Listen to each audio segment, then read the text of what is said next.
Hey guys, welcome back. As always, my name is Leyzar, and today we're going to be talking about Baro Key Tier, the Void Trader, more specifically his entire inventory, because TennoCon is coming up, and if you bought a ticket, you're going to be getting access to the TennoCon relay, where Baro will have his entire bloody inventory. Now let's be honest here, there's a lot of stuff he brings, so it can get a little bit confusing, and I'm going to be covering all the things that you should be getting from Baro.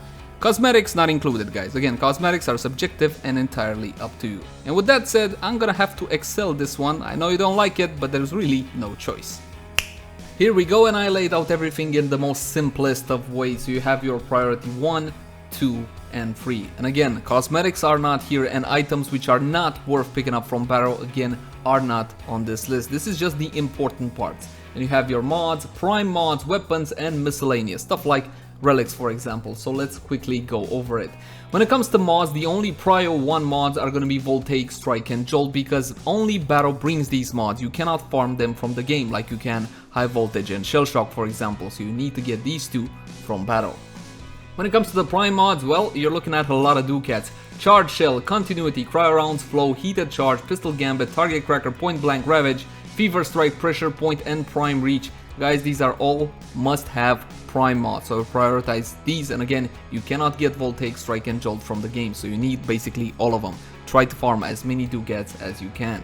When it comes to the weapons, we're gonna start off with the Ignis Rave. Now this one is with a bit of an asterisk, simply because this is only for the guys on Nintendo, because you don't get access to the event that brought the Ignis Rave, so you guys can't produce blueprints. If you're on PC or on Xbox or PlayStation 4, you don't need to get this one from Baro. Simply ask from the trade chat for a blueprint.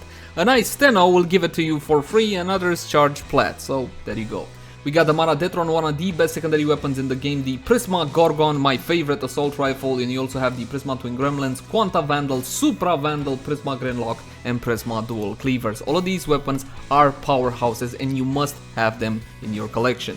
But if there comes a choice between getting the mods and getting the weapons, first get the mods. As for the miscellaneous, we got the Axie V8 and the Neo 01, and you might be curious, this will get you Volt Prime, so that's the reason. Again, Volt Prime. If you don't have them by now, go for Axie V8 and Neo 01.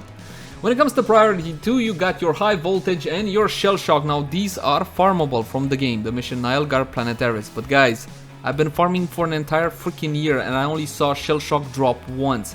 From the trade chat, you can buy them from between 50 and 80 plat, something like that a piece. So again, priority 2 on these.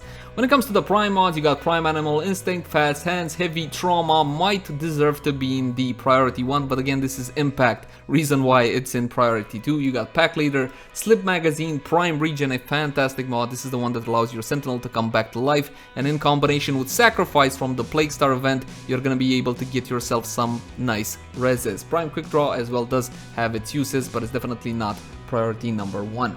As for the weapons, the Angstrom, the Grakata, I know you guys wanted it to be Prio 1, but honestly, while it is a fantastic weapon, it's really not a must-have. Prisma Tetra, Obex, and the Volcar Wraith. Now, I love this sniper rifle. Honestly, it pains me to put it in Prio 2, simply because it is a great weapon, but sniper rifles currently in Warframe I primarily use for hunting down Eidolons, and when it comes to hunting down Eidolons, the Volcar Wraith cannot compete with something like the Rubico Prime, the Lanka, or the Victus Prime. For that matter, even the Velocitus does a better job than the Volcar Wraith. And you got the Axie A2, which will get you the Aklex Prime, the Axie A5, which will get you the Ak Vasto Prime, and the Prisma Shade. Now, not a lot of people use the Shade, its use case is rather limited, but it is the best Shade you can get, so there you go.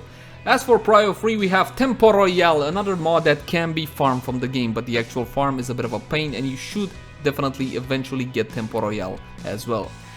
Prime, Bane, and Expelled mods. Now this is a bit of a talk. The Bane and Expelled mods can add a huge amount of power on the right build, a gas build, a slash build, on the right weapon, and so on and so forth. The problem I have with these mods is the design choice the developer made with them. They cost a lot of endo to max out. You gotta swap them in and out all the time because there's Bane of the Grenier, Infested, Corrupted, Corpus. So you see, it costs a lot of endo, it's uncomfortable to use, and overall I just don't like this whole design idea. They are powerful in the right circumstances though. Prime ammo mutation for everything. Honestly, the normal versions of ammo mutation do the job just fine, so you can just skip these entirely. And Prime Morphic Transformer. Now this one will give you ability strength to your Arcwing, and not a lot of people like playing Arcwing. While I'm not a fan of it either, let's try to keep in mind that Railjack is coming up and they did showcase some very interesting Arcwing gameplay, so we might need this one later rather than sooner. The Machete Wraith, Prisma Machete, Prisma Scana, Prisma Veridux, Prova Vandal, and Viper Wraith. Now, these for the most part are Mastery Fodder outside of the Prisma Veridux, but again, this is an Arcwing weapon, so take it as it is. And you got the Stalker Beacon, Zarunka Beacon, and Gustrak Free Beacon. Now, these should only be picked up if you can't wait any longer to get that item you want. For example, I always buy Stalker Beacons because I still need the stupid Ephemera, which I'm still not getting. And I think, my friends, that is pretty much it. Hopefully this was useful to you. As always, my name has been Leyzar. Thank you guys so much for watching. Like, favorite, share, and subscribe if you enjoyed the content. And if you got any feedback for me, I would love to read it in the comment section down below. Until next time, my friends. Bye-bye.